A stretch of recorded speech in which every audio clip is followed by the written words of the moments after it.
तर नमस्कार माझ्या भावांनो, आपलं सगळं विवेक तागडे ब्लॉग्समध्ये. टकलो महाराजांनी टकले केल्यापासून कॉलेजवर गेलाच नव्हता. तर आज मला टकल्यासोबत जरा चांगले चांगले फोटोज काढून घ्यावेत. मस्तपैकी आपलं त्यांनी मला उभा लावलं एकदम सावधानसारखा. तर म्हणलं फोटो कसा काढला असेल काय माहिती आहे ह्यांनी.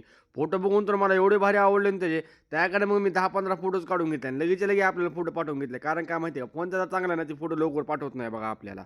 मी आलो घरी मस्तपैकी. आता दुपारचं जेवण तर काय आणखीन मी केलेलं नव्हतं. म्हणून म्हणलं आज बाहेरचंच खायचं होतं मला. त्यातलं वडापाव आणि ते नाही तर खायचे. आज असली भारी डिश खायची होती म्हणतो ना, ते आपल्याला खाल्ल्यावर दिवसभर आता आपल्याला जेवायची इच्छाच नाही झाली पाहिजे. मग तीच खास खाऊ खाऊ वाटलं पाहिजे. त्यासाठी मी पहिले गेलो जिलेबी आणायला. जिलेबी घेऊन मी तिथनं आता निघालो तो स्वीट होममध्ये. कारण ह्या जिलेबीसाठी कॉम्बिनेशनसाठी एक त्या स्वीट होममध्ये भेटते बघा.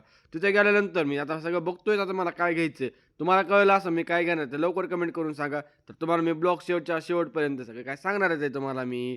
तिथं तरी मला नवरदेव सुद्धा एवढी त्या नवरीची वाट बघत असेल तेवढी मी त्या मिरचीची वाट बघितली बा कधी येते की नाही. मिरची घेऊन आणि सगळं आपलं सामान घेऊन मी आलो होतो घरी. आणि मी आणलो होता जिलेबी फाफडा. आणि कुणाची डिश आहे हो, या आपल्या जेठालालची डिश. अरे ती बघून बघून मला एवढी सारखं खाऊ वाटायची ना, पण लहानपणी आमच्या गावात भेटतच नव्हती. आता भेटायला लागली होती ना, आज इच्छा झाली होती ती मला खायची.